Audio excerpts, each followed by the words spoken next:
What if I told you that the next time Prince Harry sits across from his father, King Charles might be wearing a wire? Not Harry Charles. Because right now, deep inside the corridors of Buckingham Palace, there's a conversation happening that would make your blood run cold. Senior advisors are seriously discussing whether the King of England needs to protect himself from his own son, with recording devices, security sweeps, and protocols that would make a CIA meeting look casual. This isn't some family therapy session gone wrong.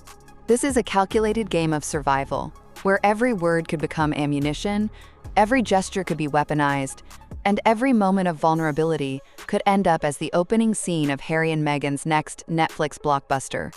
The situation we're facing right now is unprecedented in modern royal history. King Charles stands just days away from what palace insiders are calling the decision that will define his entire reign. The question isn't whether he should meet with Prince Harry during his upcoming London visit. The real question is whether he can afford not to, and more terrifyingly, whether he can afford to. Because here's what the mainstream media isn't telling you. This isn't about a father longing to reconnect with his estranged son. This is about a monarch who's been backed into a corner by someone who might be carrying recording equipment under his shirt. Someone who's already proven that no conversation is too private, no moment too sacred, and no family secret too personal to be turned into content.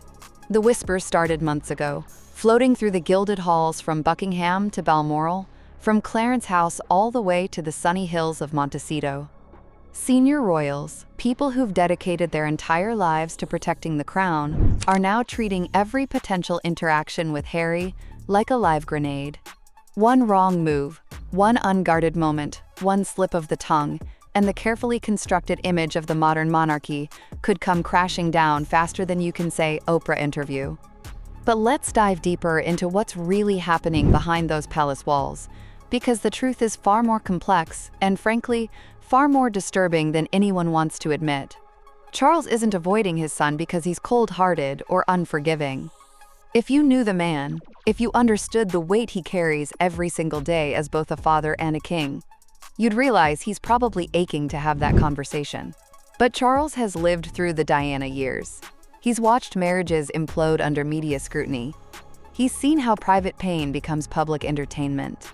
And now, looking at his younger son, he's seeing history repeat itself in the most heartbreaking way possible. The last time Harry flew in, unannounced, for what became that infamous 12-minute meeting at Clarence House, it wasn't just awkward. It was a masterclass in how not to handle delicate family dynamics. Harry didn't give advance notice. He didn't coordinate through proper channels. He simply showed up, disrupting the king's carefully managed schedule, demanding immediate audience, and then left almost as quickly as he'd arrived. But here's what really happened during those 12 minutes that nobody's talking about. Charles reportedly spent most of the time standing, refusing to sit down, keeping his distance, and speaking in measured, careful tones that suggested he knew this wasn't a private family moment. It was a potential media event waiting to happen. Palace staff who were present during that encounter described the atmosphere as, quote, glacial but professional. Charles wasn't being cruel. He was being cautious. Every word was chosen carefully. Every gesture was controlled. Because in the back of his mind, and frankly in the minds of everyone in that room, was the nagging question, is this conversation being recorded? That question has now evolved into palace policy. Since that meeting, sources confirm that Charles has drawn what they're calling, quote, the red line protocol. No solo meetings with Harry. Period. No private conversations without a witness present. No off-the-record moments. No father-son heart-to-hearts that could later be transcribed, edited, and weaponized in the court of public opinion. But here's where the story takes an even more bizarre turn. The security measures being discussed for any future meeting would make a summit between world leaders look casual. We're talking about metal detectors, electronic sweeps, pat-downs, and yes, the possibility of searching Prince Harry before he enters the room. Think about that for a moment. The King of England might need to have his own son searched for recording devices before they can have a conversation. Royal protection officers, people who've spent decades safeguarding the family, are reportedly treating Harry like a potential security risk. Not because they think he's dangerous in a physical sense, but because they believe he's dangerous in a much more modern way. He's a walking, talking potential headline generator who might be capturing audio, taking mental notes, or simply storing up ammunition for the next media blitz. And the most heartbreaking part? Charles knows this. He knows that the son he raised, the little boy who used to play in the palace gardens, who cried at his mother's funeral, who served his country in Afghanistan, has become someone he can't trust to keep a private conversation private. The role Camilla plays in all of this cannot be understated, and frankly, it's far more complex than the media portrays. She's not some evil stepmother figure whispering poison in Charles's ear. She's a woman who's lived through decades of public scrutiny, who's been painted as the villain in Diana's story, who's fought tooth and nail to rebuild her reputation and find her place in the royal family. And now, watching Harry and Meghan's media strategy unfold, she's seeing all of her careful work potentially being undone. Camilla knows better than anyone how the media game works. She's been on the receiving end of it. She understands that in the world of royal coverage, perception becomes reality, and reality can be twisted to fit any narrative you want to sell. So when she sees Harry pushing for meetings, demanding FaceTime with Charles, making public statements about wanting reconciliation, she doesn't see a son reaching out to his father. She sees a strategic move in a larger chess game. Palace insiders describe Camilla as being quietly but firmly opposed to any private meetings between Charles and Harry. It's not that she doesn't want them to reconcile, it's that she doesn't believe reconciliation is actually what Harry is after. Her concern, shared by many senior advisors, is that Harry and Meghan are in what they call content creation mode, constantly looking for new material to feed the machine that keeps them relevant and financially viable. The Netflix factor looms large over everything. Those close to the situation report that the Sussex brand is in serious trouble. The Spotify deal collapsed spectacularly. Their podcast venture never found its footing. Their documentary projects haven't generated the cultural impact they were hoping for.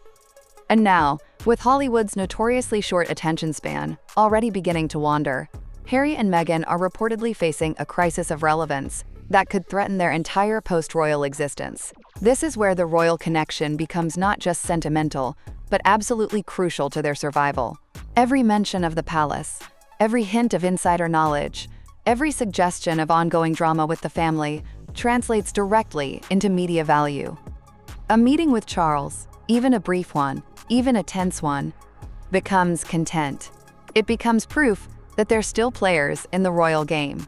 It becomes evidence that their story is still worth following. But Charles and his advisors have figured this out. They've realized that their silence, their distance, their refusal to engage is actually the most powerful weapon they have. Because without access, without new material, without fresh drama, the Harry and Meghan story starts to fade. And a fading story is a worthless story in Hollywood terms. The Diana angle is where this whole situation becomes truly explosive. And frankly, where it becomes almost too painful to watch. Recent intelligence suggests that Harry is seriously considering involvement in a Netflix project that would revisit his mother's death, not as a tribute, but as an investigation. We're talking about a documentary that would dive deep into conspiracy theories, raise questions about who might have wanted Diana gone, and potentially suggest that the palace knew more than they've ever admitted. Earl Spencer, Diana's brother, is reportedly being courted for this project. The same man who delivered that devastating eulogy at Diana's funeral, essentially blasting the royal family in front of a global audience, could be back to do it again. But this time, instead of a grieving brother protecting his sister's memory, he'd be a collaborator in what amounts to a media assault on the institution his sister married into. For Charles, this isn't just painful, it's potentially devastating. He spent decades trying to move beyond the Diana narrative, trying to build a life and a reign that isn't constantly overshadowed by the ghost of his first marriage. He's worked carefully to rehabilitate his own image, to show the country and the world that he can be effective king, not just the man who was married to Diana. But a Netflix documentary with Harry's name attached to it, diving into conspiracy theories about Diana's death, suggesting cover-ups or negligence or worse, that would undo decades of careful image management overnight. It would thrust Charles back into the role of the man who destroyed Diana's happiness, who drove her to her death, who then tried to cover it up. William's position in all of this is perhaps the most heartbreaking.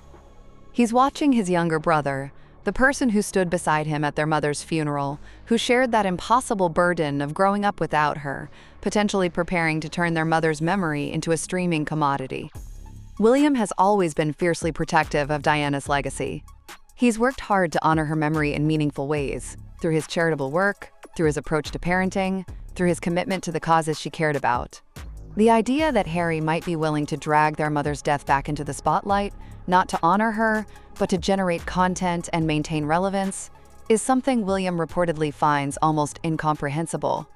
Palace sources describe him as being, quote, beyond disappointed, and moving into territory that they characterize as permanently damaged relationship. William's refusal to meet with Harry isn't just about protecting himself. It's about protecting his mother's memory from being exploited. He doesn't trust that anything he might say about Diana, any personal memory he might share, wouldn't end up being twisted and repackaged for mass consumption. The racism allegations continue to hang over everything like a toxic cloud. Harry's suggestion that there were, quote, concerns and conversations about how dark Archie's skin might be has never been properly addressed, never been clarified, never been resolved. There's been no apology, no retraction, no attempt to provide context or clarity. The accusation just sits there, poisoning every interaction, making every conversation a potential minefield. Charles and William know that anything they say about race, about diversity, about their family's approach to inclusion, could be taken out of context, edited to sound worse than it was, or simply dismissed as damage control. So they say nothing, which only makes them look more guilty in the eyes of those who want to believe the worst. Camilla's position is particularly precarious. She's already been painted as the woman who destroyed Diana's marriage. She's already fought to overcome that narrative and build her own identity as Charles's wife and a working royal. The last thing she needs is to be drawn back into a Diana-focused documentary, where her presence in Charles's life is reframed as part of some larger tragedy. The Hollywood reality is brutal and unforgiving. Harry and Meghan bet everything on their ability to translate royal status into entertainment gold. For a while, it worked. The Oprah interview was a global sensation. Their Netflix series generated headlines worldwide. They were the hottest property in entertainment, the royal rebels who'd walked away from tradition to speak their truth. But entertainment is a business that devours content and constantly demands more. The initial shock value of their revelations has worn off. Their inside knowledge of royal life has been largely exhausted. Their personal story, while initially compelling, has started to feel repetitive. Hollywood is beginning to ask the question that terrifies every celebrity: what have you done for me lately? The answer, unfortunately, is not much. Their charitable ventures, while well-intentioned, haven't generated the kind of media buzz that keeps you relevant in Hollywood. Their business ventures have been modest at best. Their attempts to build a media empire have struggled to find an audience beyond those already invested in royal drama. Which brings us back to the palace, back to Charles, back to the one source of content that could potentially revive their flagging careers: fresh royal drama. A meeting with Charles, a reconciliation attempt, even a public rejection.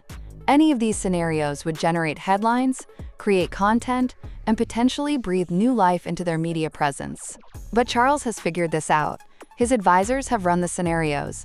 They know that engaging gives Harry and Meghan exactly what they need to stay relevant.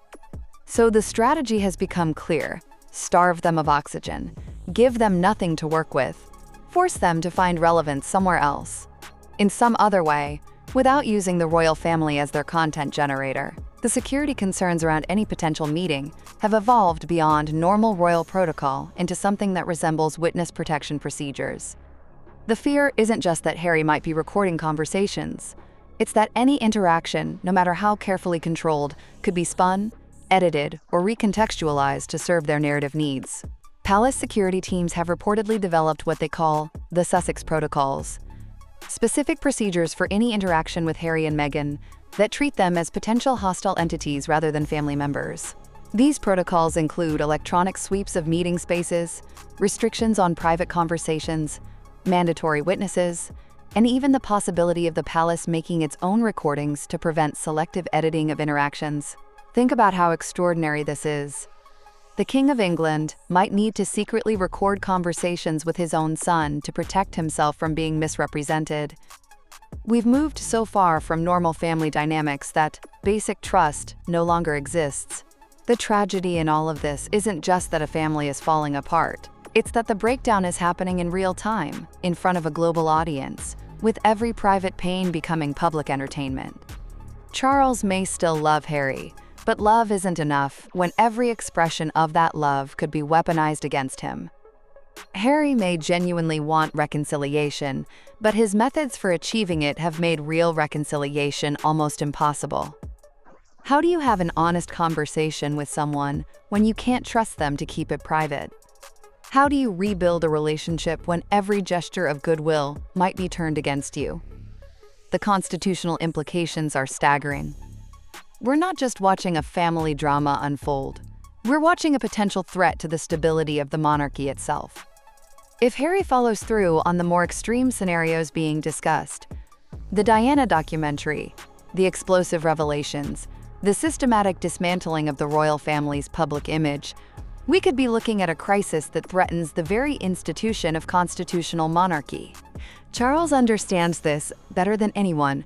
He's not just a father trying to navigate a difficult relationship with his son. He's a king trying to protect an institution that survived for over 1,000 years. The crown is bigger than any individual, bigger than any family relationship, bigger than any personal pain or disappointment. So when Charles looks at Harry now, he doesn't just see his younger son, the little boy he raised, the young man who served in Afghanistan, the husband and father trying to build a new life. He sees a constitutional hazard, a potential threat to everything he's sworn to protect and preserve. This is why any meeting that happens, if it happens at all, will be theater rather than real reconciliation. It will be handshakes for cameras, careful words for headlines, measured gestures designed to minimize damage rather than maximize healing. The spontaneous father-son moments, the honest conversations, the real emotional connections. Those are luxuries that Charles can't afford anymore. The clock is ticking on this whole situation. Harry's window for maintaining relevance is closing. The royal family's patience is exhausted. The public's interest in the drama is beginning to wane. Something has to give, and when it does, the consequences will ripple far beyond just one family's personal relationships. At the heart of everything is a question that goes to the very core of modern monarchy. Can an institution built on tradition and discretion survive in an age of social media, streaming services, and 24-hour news cycles? Can the royal family maintain its dignity and mystery when some of its own members are willing to commoditize every private moment? Charles is trying to find that balance, trying to protect both his family and his institution, trying to be both a father and a king, in circumstances where those roles are increasingly incompatible. The decision he makes about meeting with Harry isn't just about their relationship, it's about the future of the monarchy itself, and perhaps that's the most heartbreaking part of this entire situation. In trying to save his son, Charles might have to sacrifice him. In protecting the crown, he might have to lose the boy who once called him Papa and believed that love was enough to overcome anything. The silence between Buckingham Palace and Montecito isn't just distance, it's a chasm that's growing wider every day, filled with mistrust, hurt, and the terrible knowledge that sometimes the people we love most are the ones who can hurt us most deeply. In the end, this story isn't really about meetings or recordings or Netflix deals. It's about the price of public life, the cost of choosing duty over family, and the tragic reality that sometimes love isn't enough to bridge the gap between who we are and who the world demands us to be.